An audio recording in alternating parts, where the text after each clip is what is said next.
Abraham in the Bible. Aside from Moses, no Old Testament character is mentioned more in the New Testament than Abraham. James refers to Abraham as God's friend. James chapter 2 verse 23. A title used of no one else in Scripture. Believers in all generations are called the children of Abraham. Galatians chapter 3 verse 7. Abraham's importance and impact in redemptive history are clearly seen in Scripture. The life of Abraham takes up a good portion of the Genesis narrative. From his first mention in Genesis chapter 11 verse 26 all the way to his death in Genesis chapter 25 verse 8. Although we know much about Abraham's life, we know little about his birth and early life. When we first meet Abraham, he is already 75 years old. Genesis chapter 11 verse 28 records that Abraham's father Terah lived in an influential city in southern Mesopotamia, instituted on the Euphrates River, about halfway between the head of the Persian Gulf and the modern-day city of Baghdad. We also learn that Terah took his family and set off for the land of Canaan. But instead of settling in the city of Haran in northern Mesopotamia on the trade route from ancient Babylonia, about halfway between Nineveh and Damascus. Abraham's story really turns interesting at the start of Genesis chapter 12. In the first 3 verses, we see the call of Abraham by God. The Lord had said to Abram, "Leave your country, your people, and your father's household, and go to the land I will show you. I will make you into a great nation, and I will bless you. I will make your name great, and you will be a blessing. I will bless those who bless you, and whoever curses you, I will curse. And all peoples on earth will be blessed through you." Genesis chapter 12, verse 1-3. God calls Abraham out from his home in Haran and tells him to go to a land that he will show to him. God also makes 3 promises to Abraham. 1. The promise of a land of his own. 2. The promise to be made into a great nation. And 3. The promising of blessing. These promises form the basis for what will later be called the Abrahamic covenant, established in Genesis chapter 15 and ratified in Genesis chapter 17. What really makes Abraham special is that he obeyed God. Genesis chapter 12 verse 4 records that after God called Abraham, he went, as the Lord had told him. The author of Hebrews uses Abraham as an example of faith several times and refers specifically to this impressive act. By faith, Abraham, when called to go to a place he would later receive as his inheritance, obeyed and went, even though he did not know where he was going. Hebrews chapter 11 verse 8. How many of us would leave behind everything that is familiar to us and just go without knowing our destination? The concept of family meant everything to a person living in that time of Abraham. In that time, family units were strongly knit. It was unusual for family members to live hundreds of miles apart from each other.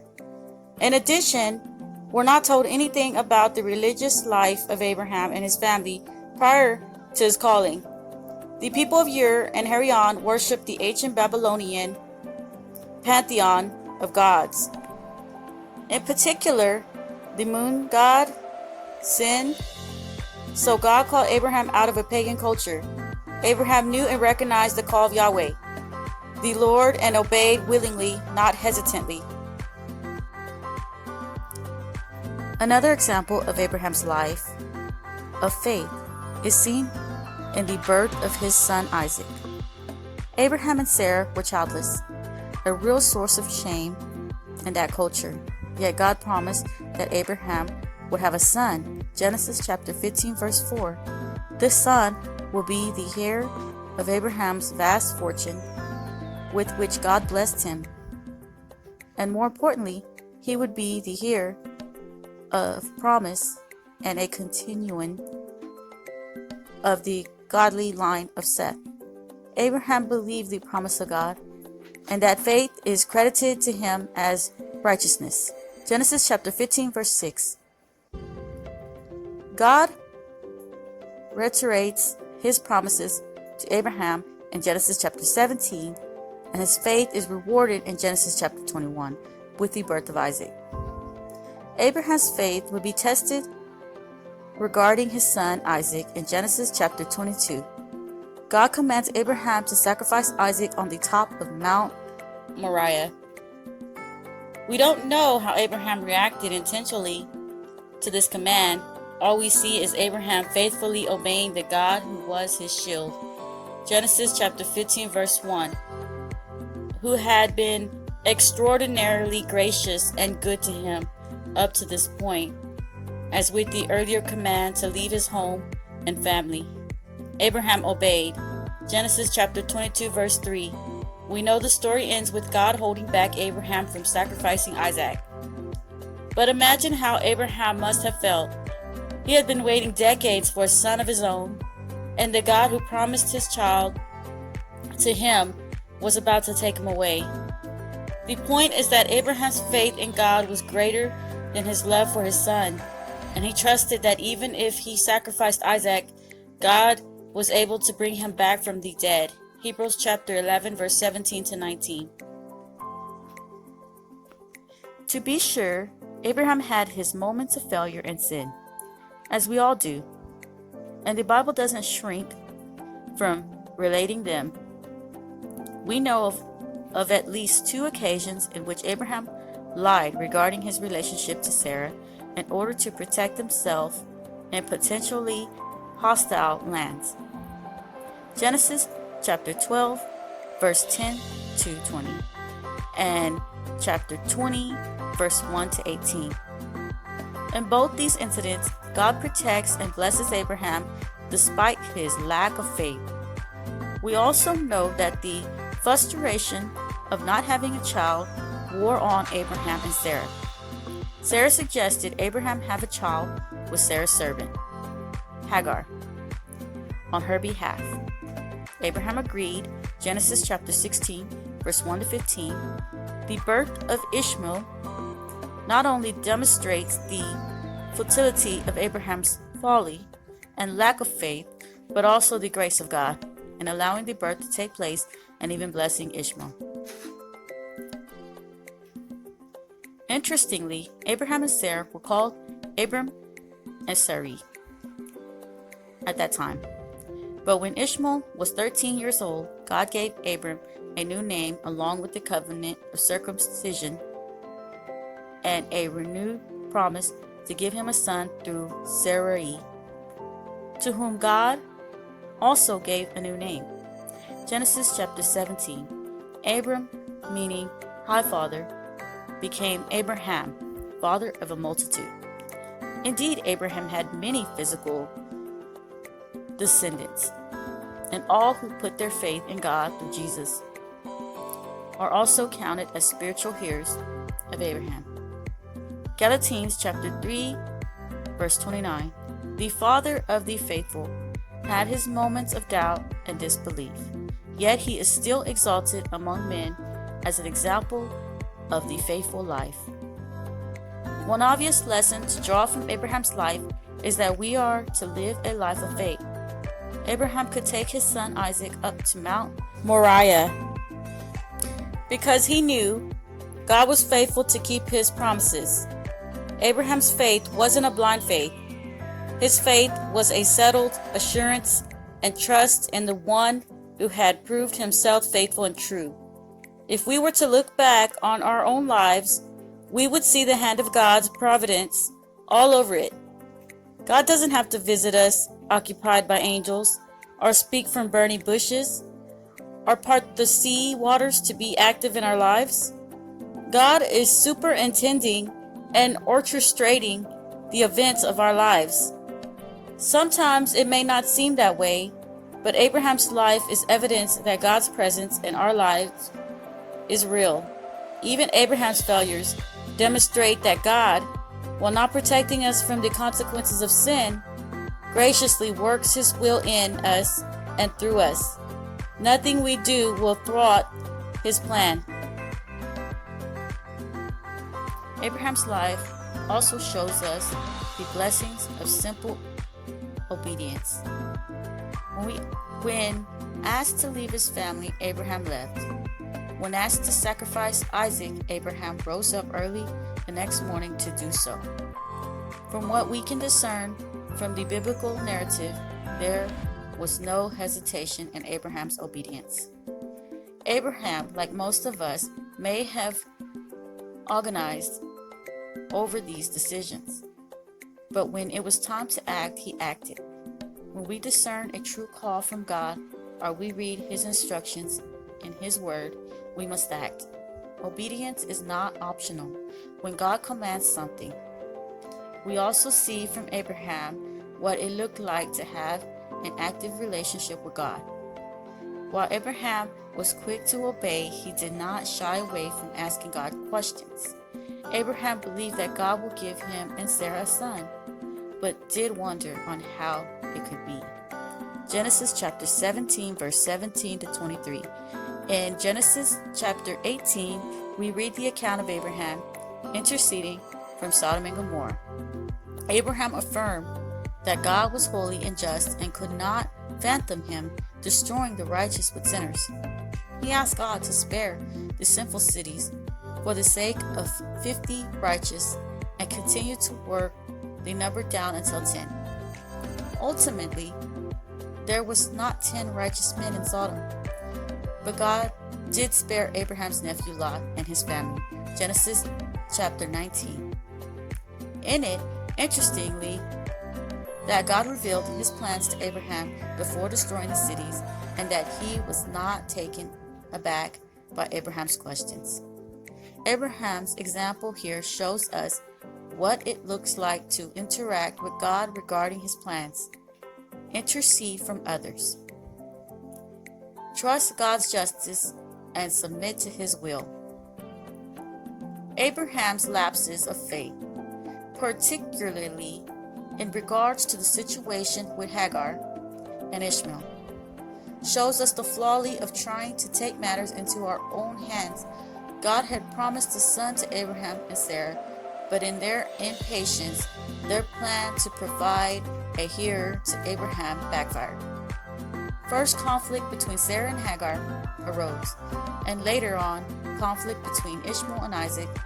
Ishmael's descendants ended up becoming bitter enemies of the people of God, as we later learn in the Old Testament's narrative. And so it continues to this day in the conflict between Israel and its Arab neighbors. We cannot fulfill the will of God in our own strength. Our efforts ultimately end up creating more problems than they solve. This lesson was wide-ranging applications in our lives. If God had promised to do something, we must be faithful and patient and wait for Him to accomplish it in His own timing. Theologically speaking, Abraham's life is a living example of the doctrine of sola fide, justification by faith alone. Twice the Apostle Paul uses Abraham as an example of this crucial doctrine. In Romans, the entire 4th chapter is devoted to illustrating justification by faith through the life of Abraham. A similar argument is made in the book of Galatians, where Paul shows from Abraham's life that the Gentiles are heirs with the Jews to the blessing of Abraham through faith. Galatians chapter 3, verse 6 to 9, 14, 16, 18, and 29. This goes back to Genesis chapter 15, verse 6. Abraham believed the Lord, and He credited it to him as righteousness. Abraham's faith in the promises of God was sufficient for God to declare him righteous in his sight. Hereby, proving the principle of Romans chapter 3 verse 28, Abraham did nothing to earn justification. His trust in God was enough. We see in this the working of God's grace very clearly in the Old Testament. The gospel didn't start with the life and death of Jesus, but goes all the way back to Genesis. In Genesis chapter 3 verse 15, God made a promise that the seed of the woman would crush the head of the serpent. Theologians believe this is the first mention of the gospel in the Bible. The rest of the Old Testament chronicles an outworking of the gospel of God's grace through the line of promise beginning with Seth, Genesis chapter 4 verse 26. The calling of Abraham was just another piece in the story of redemption. Paul tells us that the gospel was preached beforehand to Abraham when God told him all nations would be blessed through you. Galatians chapter 3 verse 8. Another thing we learn from Abraham's life is that faith is not hereditary. In Matthew chapter 3 verse 9, Luke chapter 3 verse 8, and John chapter 8 verse 39, we learn that it is not enough to be physically descended from Abraham to be saved. The application for us is that it is not enough to be raised in a Christian home. We do not enter into fellowship with God or gain entry into heaven based on someone else's faith. God is not obligated to save us simply because we have an impeccable Christian pedigree. Paul used Abraham to illustrate this in Romans 9, where he says not all who descended from Abraham were elected unto salvation. Romans chapter 9 verse 7, God sovereignly chooses those who will receive salvation, but that salvation comes through the same faith that Abraham exercised in his life. Finally, we see that James uses the life of Abraham as an illustration that faith without works is dead. James chapter 2 verse 21. The example he uses is the story of Abraham and Isaac on Mount Moriah. More assent to the truths of the gospel is not enough to save. Faith must result in good works of obedience that shows a living life, the faith that was enough to justify Abraham and count him as righteous in God's eyes. Genesis chapter 15 was the very same faith that moved him into action as he obeyed God's command to sacrifice his son Isaac. Abraham was justified by his faith, and his faith was proved by his works. In the final analysis, we see that Abraham was an exemplary individual, not so much in his piety or perfect life. He had his shortcomings, as we saw. But because his life illustrates so many truths of the Christian life, God called Abraham out of the millions of people on the earth to be the object of his blessings. God used Abraham to play a pivotal role in the outworking of the story of redemption, culminating in the birth of Jesus. Abraham is a living example of faith and hope in the promises of God. Hebrews chapter 11 verse 8 to 10. Our lives should be so lived that when we reach the end of our days, our faith, like Abraham's, will remain as an enduring legacy to others.